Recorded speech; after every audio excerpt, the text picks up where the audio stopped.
para ulama menjelaskan yang termasuk boleh untuk tidak puasa karena ada ilatnya seperti sakit itu adalah para ibu-ibu yang menyusui atau para perempuan-perempuan yang hamil.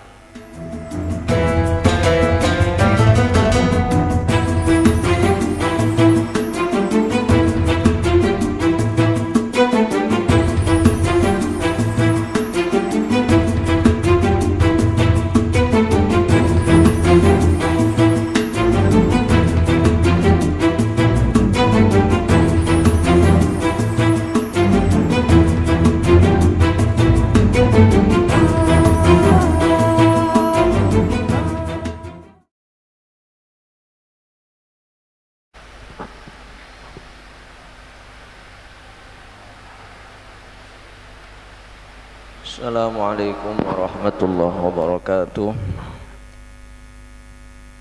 Bismillahirrahmanirrahim.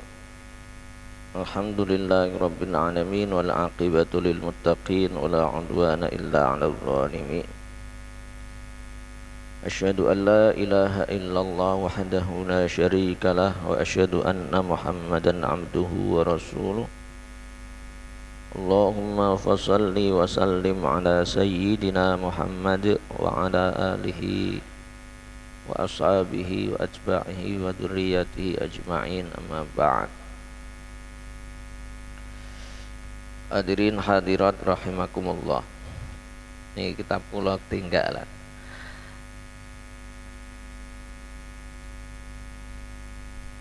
Bismillahirrahmanirrahim. Kula ngaji niki wis pokoke tentang poso nggih. Kitab kula niku ketinggalan kok.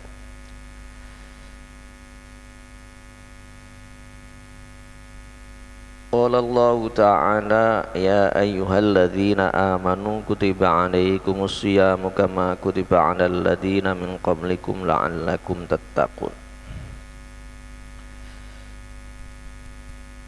Kemarin sudah dijelaskan bahwa umat-umat terdahulu, agama-agama terdahulu sebelum Islam itu juga diwajibkan kepada mereka puasa.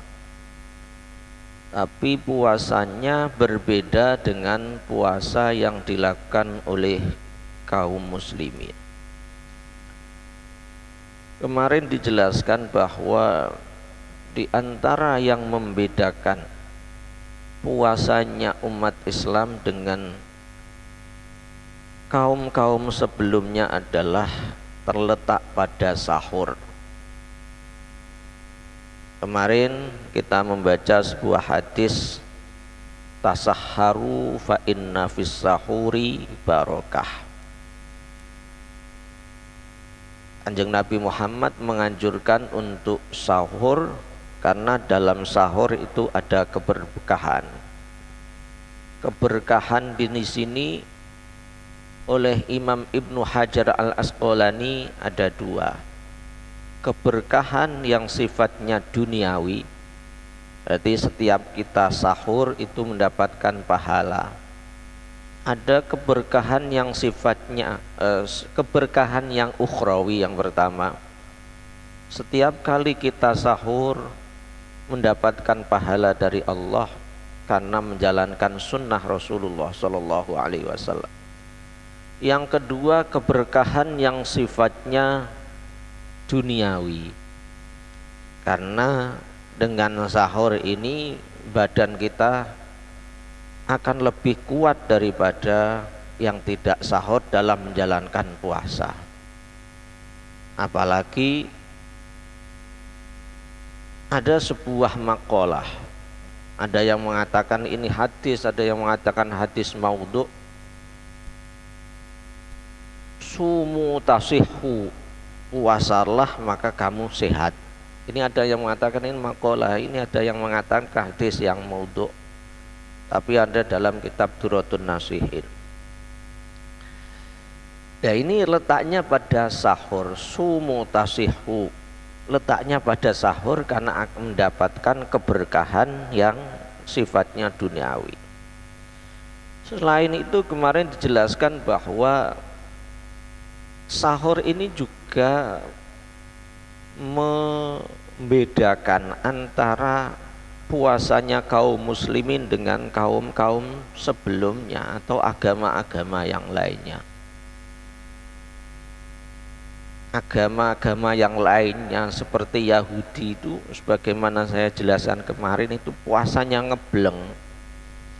Ya, sekali makan malam itu kemudian tidak boleh makan lagi, tidak boleh makan lain, sudah merupakan sekali saja. Setelah itu puasa lagi. Tapi kalau kita mulai dari subuh sampai maghrib itu puasa kita, atau mulai dari fajar sampai maghrib. Hadirin hadirat rahimakumullah, orang yang menjalankan puasa atau ada pengecualian-pengecualian yang diberikan oleh Allah Subhanahu wa ta'ala untuk tidak menjalankan puasa. Faman kana minkum maridun aw ala safarin fa'iddatum min ayyamin ukhar. Dari ayat ini secara eksplisit kemudian para ulama menjelaskan ada beberapa orang, kategori orang yang boleh tidak puasa. Faman kana minkum maridun. Yang pertama adalah orang yang sakit. Sakitnya ini apabila dia khawatir kalau puasa malah menyebabkan tambahnya sakit. Faman kana minkum maridun au ala safarin. Sakit di sini kemudian kalau redaksi dalam Al-Quran faman kana minkum maridun. Kemudian para ulama menjelaskan yang termasuk boleh untuk tidak puasa karena ada ilatnya seperti sakit itu adalah para ibu-ibu yang menyusui atau para perempuan-perempuan yang hamil, perempuan-perempuan yang menyusui dan perempuan-perempuan yang hamil. Para ulama menjelaskan ini dengan ada perbedaan-perbedaan. Kalau orang yang hamil, orang yang menyusui itu masih kuat, maka wa antasumu khairul lakum, maka puasa itu lebih baik. Wa antasumu khairul lakum, termasuk tadi apabila ada orang yang sakit tapi masih kuat, wa antasumu khairul lakum, siyamukum khairul lakum. Kemudian berkaitan dengan adanya ibu atau perempuan yang hamil dan menyusui tadi, ini para ulama fikih juga memberikan kriteria-kriteria.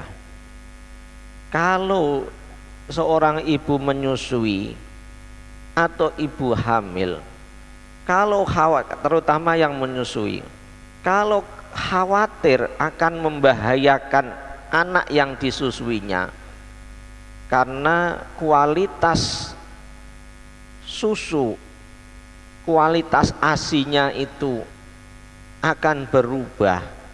Kalau kekhawatiran itu kepada anak, maka puasa lebih baik karena itu berkaitan dengan kekuatan pada diri seorang ibu yang menyusui. Tapi kalau ada kekhawatiran kalau menyusui itu akan menyebabkan madharat bagi seorang ibu, maka muka itu lebih baik atau boleh tidak puasa karena akan mendatangkan madharat. Ya, ini yang mengetahui itu kan ibu yang hamil, ibu yang menyusui. itu ada kriteria bagi ibu yang hamil dan ibu yang menyusui dalam kebolehan tidak puasa. Ini berdasarkan dari ayat Al-Quran, wa man kana minkum maridun aw ala safarin fa iddatum min ayyamin ukhar. Yang ketiga, yang berikutnya adalah orang yang melakukan perjalanan. Orang yang melakukan perjalanan itu boleh untuk tidak puasa. Boleh untuk tidak puasa. Nah, perjalanannya berapa? Ini disesuaikan dengan bolehnya seseorang dalam mengqashar sholat. Ya, masafahnya masafatul qasri sekira 88 kilo. 88 kilo. 88 kilometer. Itu masafatul qasri. Ada yang mengatakan 80, tapi untuk kehati-hatian itu 88,6 kilometer. Tapi dalam kitab Syarhul Muhadzab, dalam kitab Syarhul Muhadzab Imam Nawawi juga menjelaskan yang boleh untuk qashar termasuk juga boleh untuk tidak puasa ketika melakukan perjalanan. Itu yang pertama, berangkatnya sebelum subuh. Berangkatnya sebelum subuh. Jadi orang yang boleh puasa, tidak puasa dalam perjalanan, berangkatnya sebelum subuh. Kemudian berangkatnya bukan untuk tujuan maksiat. Berangkatnya bukan untuk tujuan maksiat. Misalkan silaturahim atau melakukan kunjungan-kunjungan yang sifatnya yang penting bukan itu maksiat. Maka diperbolehkan kalau itu baginya melelahkan, maka boleh tidak puasa. Tapi banyak hadis yang menjelaskan kadang Rasulullah Shallallahu Alaihi Wasallam dalam perjalanan itu puasa, kadang dalam perjalanan yang jauh meskipun panas yang sangat panas, kadang Rasulullah ya puasa, kadang tidak puasa. Maka menurut mazhab tiga, mazhab Syafi'i, mazhab Abu Hanifah dan mazhab Maliki, selagi masih kuat wa antasumu khairul lakum, perjalanan jauh apapun kalau masih kuat maka puasa lebih baik. Tapi kalau itu menjadikan bahaya bagi dirinya karena akan melelahkan dan lain sebagainya, maka boleh tidak puasa setelah menempuh perjalanan tadi. Masafatul qasri yaitu sekitar 88 kilo. Ada mazhab yang lain, misalkan mazhab Dzawahiri. Mazhab Dzawahiri. Mazhab Dzawahiri ini dulu dicetuskan oleh Abu Dawud Ad-Dzahiri, Imam Abu Dawud Ad-Dzahiri. Justru menurut Imam Dzahiri ini, kalau dalam perjalanan itu sudah melewati masa fatul qasri, puasa itu enggak boleh. Puasanya itu otomatis batal. Ini didasarkan hadis laisa minal birri asyamu fis safar. Laisa minal birri asyamu fis safar. Itu Imam Ad-Dzahiri. Kemudian Imam Ahmad bin Hambal juga lebih cenderung kepada kalau dalam perjalanan melebihi masafatul qasri maka lebih baik juga tidak puasa. Itu Imam Ahmad bin Hambal. Tapi kalau madhab kita, madhab Imam Syafi'i, kemudian madhab Imam Maliki, termasuk juga madhab Imam Abu Hanifah, selagi menempuh perjalanan itu masih diberikan kekuatan badan, maka lebih baik puasa.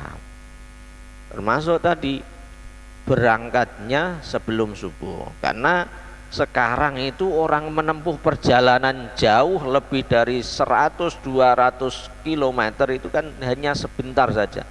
Misalkan orang Semarang mau ke Jakarta naik pesawat itu kan hanya sebentar, untuk ke Jakarta paling 45 menit 45 menit sampai Jakarta, itu padahal sudah melewati 200 atau berapa ratus, 500 kilo atau berapa ya, Semarang Jakarta itu. Tapi kalau berangkatnya sebelum subuh misalkan, karena waktu puasa itu antara subuh atau fajar sampai waktu maghrib. Jadi kalau berangkatnya itu setelah subuh, itu dianggap sebagai orang yang hadir. Orang hadir itu orang yang tidak melakukan perjalanan meskipun jauh. Maka kriteria itu, kalau kita misalkan dalam perjalanan, kalau berangkatnya sebelum subuh kemudian perjalanannya jauh, maka boleh tidak puasa. Tapi menurut Imam Syafi'i, wa antasumu khairul lakum, dasarkan kalau kalian puasa maka itu akan lebih baik. Demikian yang bisa saya sampaikan. Wallahu a'lam bishawab. Walafu minkum. Ya Allah biha, ya Allah biha, ya Allah bihusnil khatimah. Ya Allah biha, ya Allah biha, ya Allah bihusnil khatimah. Ya Allah biha, ya Allah biha, ya Allah bihusnil khatimah. Assalamualaikum warahmatullahi wabarakatuh.